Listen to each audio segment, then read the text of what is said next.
দুটো ব্যাঙ, দুজনে খুব ভালো বন্ধু। দুই বন্ধু গল্প করতে করতে হাঁটছিল। মহানন্দ তাদের জীবনে। সামনে যে বিশাল একটা গর্ত, তাদের সে খেয়ালই নেই। এ বেখেয়ালি বলতে গেলে ওদের সর্বনাশ করলো। হাঁটতে হাঁটতে ধূপ করে গর্তে পড়ে গেল দুজনই। গর্ত অনেক গভীর। ব্যাঙদের রাজ্যে আবার কোনো মইটই নেই। তাই আশপাশের যে ব্যাঙগুলো ছিল তারা ধরেই নিল যে এই ব্যাঙ দুটোর সলিল সমাধি ওখানেই হচ্ছে। ওরা আর সাহায্য করতেও গেল না। কে নিজের প্রাণটা হারাতে যায়? সাহায্য না হয় না করলো, গর্তে পড়া ব্যাঙ দুটোকে উৎসাহ তো দেওয়া যায়, তাই না? সমস্যা হলো সেই উৎসাহটাও দিতে রাজি নয় উপরের ব্যাঙরা। একটা ব্যাঙ বলল, এই গর্তটা পুরো ব্যাঙ রাজ্যের সবচেয়ে গভীর গর্ত, তোমরা কোনোদিন পার হতে পারবে না। আর একটা ব্যাঙ এসে বলল, এই গর্তে পড়েই গত বছরে কতগুলো ব্যাঙাচি মরে গেল, তোমাদের কপালেও মরণ আছে রে। আরেকজন তো আরেক কাঠি সরেশ। সে ধরেই নিয়েছে গর্তে পড়া ব্যাঙ দুটো আর ফিরবে না।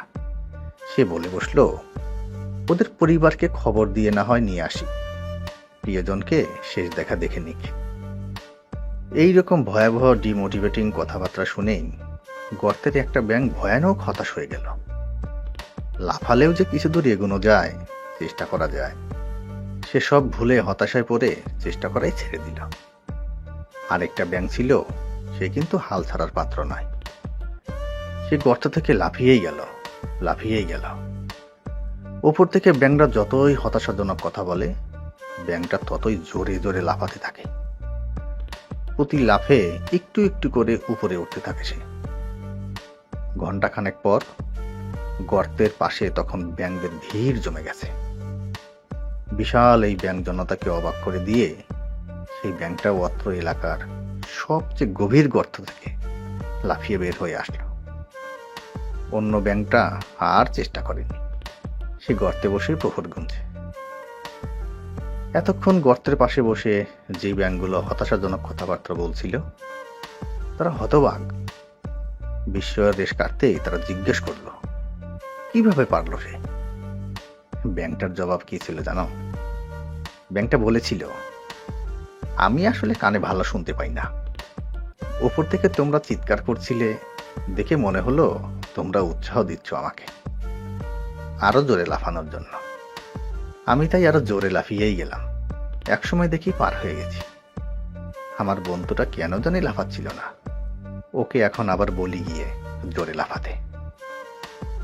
ব্যাঙটার জবাব শুনে লজ্জায় মাথা নিচু হয়ে ওঠে উপরের পুরো ব্যাঙ সমাজের। ওদিকে বিজয়ী ব্যাঙ আবারও এগিয়ে যায় গর্তের দিকে। বন্ধুকে গর্ত থেকে বের করতে হবে না? শিক্ষা, আমাদের জীবনেও সফলতা পাওয়ার জন্য মাঝে মাঝে কান বন্ধ রাখা উচিত, যাতে মানুষের নেগেটিভ কথাগুলো আমাদের কানে না পৌঁছায়।